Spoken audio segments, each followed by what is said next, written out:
it. Guys, the wash up. Our whole sales team sits with a mortgage broker from Shaw, Zach from Shaw Finance, and we do the wash up after the budget, what it means to finance, what's happening with AI in finance. Stay tuned. We're going to talk about it. Some really interesting stuff.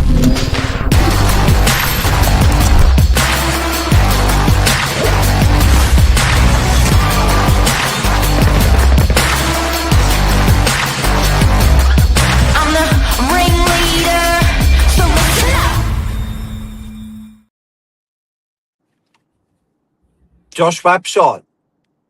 Mark Novak, good morning. Good morning, Mr. Real Estate Agent. What How have are you got you? to tell? Yeah, really good. Really Yeah, good. that's good. It's a beautiful day today. Yeah, weather's been good. Just a little bit chilly coming into winter, but at least the sun's been out a little bit better than the rain we've seen recently. But yeah, straight into AI meets finance. We had a really insightful meeting with the team yesterday, and we thought we'd share it with all you guys this morning. And it was a bit of a machine gun with questions. The amount of questions that the sales reps threw at the mortgage broker I reckon there was over 100 questions. So we wanted to go through the highlighted ones today and what people may be thinking about, how's lending being affected with funding, how negative gearing is being affected with funding, how anything related to that budget is being affected with funding. There's, and then what I thought was really interesting is who's not borrowing money and who is borrowing money from mortgage brokers. What did you take from yesterday? Yeah, probably three big things. Self-managed super funds on the push. He said Zach had mentioned that there's a lot of clients that are applying for finance under the self-managed super fund and still buying. Number two, for investors, he's seen about a 30% deduction to serviceability. So taking that purchasing power out of that pocket there.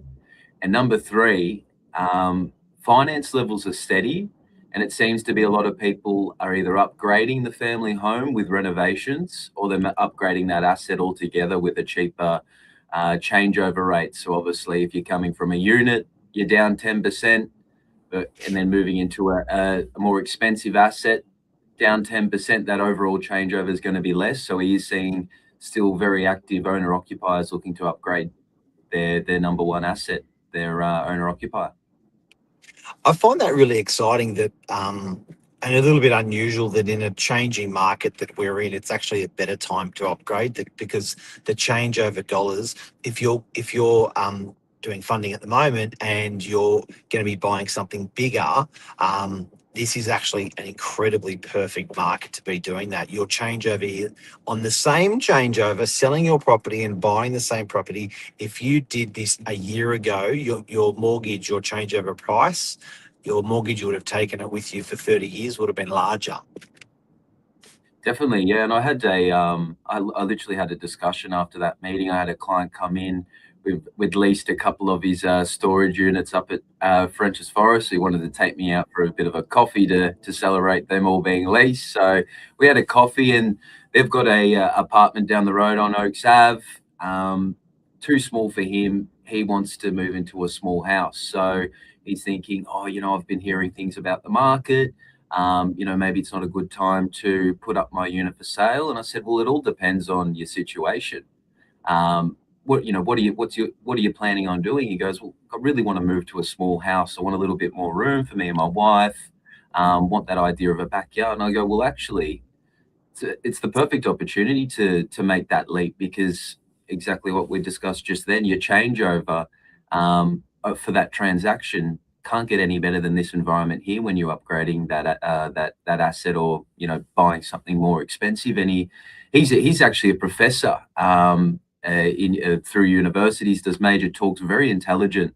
And he goes, you know what, Josh, you're right. I never thought of it like that. And all of a sudden, he's messaged me this afternoon, that afternoon yesterday, saying, can you start looking for me? I think you're right. I think now's the time to upgrade. So, people definitely don't think bad times, it's not going to work out as good, but there's always some silver lining out there in the market.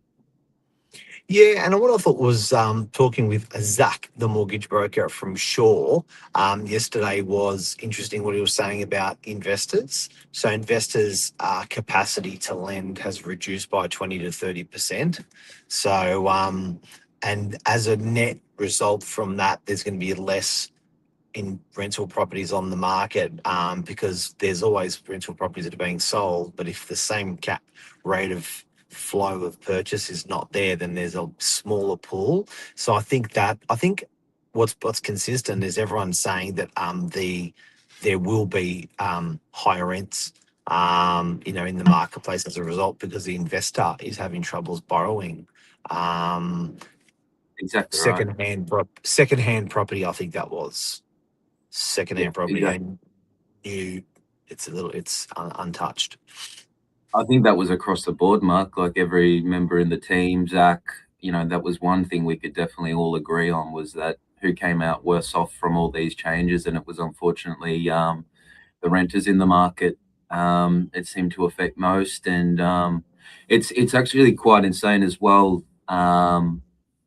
Bringing AI into it, like market with our glorious Claude had pretty much put together a what would you call it, interactive website where you could change yields, repayments. You basically had a whole investment model built by Claude, and it took into consideration, the last 50 years worth of growth, average that growth out year by year, average the growth out on rental income and how that's increased over the last 100 years, average that out as a prediction moving forward. And I think Zach was even quite surprised by how handy that tool was created in your free Claude AI. It's insane, isn't it? Yeah, look, I think it puts up a really compelling argument. So we, being a mortgage broker, being a real estate agent, and selling loans or selling property, you're always trying to explain the features and benefits of people getting into property, but you find it quite hard to articulate that with a purchaser or a person that's even considering it. And with the help of Claude, like I showed Zach, and I'd built some pretty cool stuff, which only took me a few minutes, and presented like a case on the northern beaches and over because fortunately I had access to 40 years of sales on the northern beaches, care of CoreLogic, lovely people. So I plugged in all 40 years of sales on the northern beaches, and then plugged in um, what if you basically what that capital growth looked like, and then did an internal rate of return. So if I borrowed 10 or 20%, what that looked like per year over 10 years, given the old data. And it was pretty, like, I'd love to be able to, feel free to SMS me if you want to get a hold of that, because the way that articulated, I don't know if you can see, but the way that articulated um, your actual return on your money that you're getting as an investor or as an owner occupier, tax free, was just incredible. So I think as a broker, when you show people that, it's like, oh my god, that makes sense. Let's do it. Definitely. And like even for myself, I played around with that last night. You sort of get caught in a rabbit hole, and you look up and you spend 2 hours just interacting with Claude. But I'd purchase one of the new Casa del Mars off the plan that's down here in DY, and I ran a few scenarios through it. And it was quite crazy, the fact of or the difference with and without negative gearing. The scenarios I'd given it was, you know, this is my end goal: buy as much property as I can. Would it be a better decision to live in the property, or would I be better off renting it out? And with those chat would be grandfathered under the existing negative gearing rules, and pretty much every 3 years at a minimum, I would be $50,000 better off cash in pocket by actually renting the property out. Um, and that's Wow. that's obviously, yeah, by the way of that, claiming back that loss every year. So Yep. when they say for the younger generation to get into the property market, and this is helping them. I found it, you know, quite quite the opposite, because it was much easier for me as a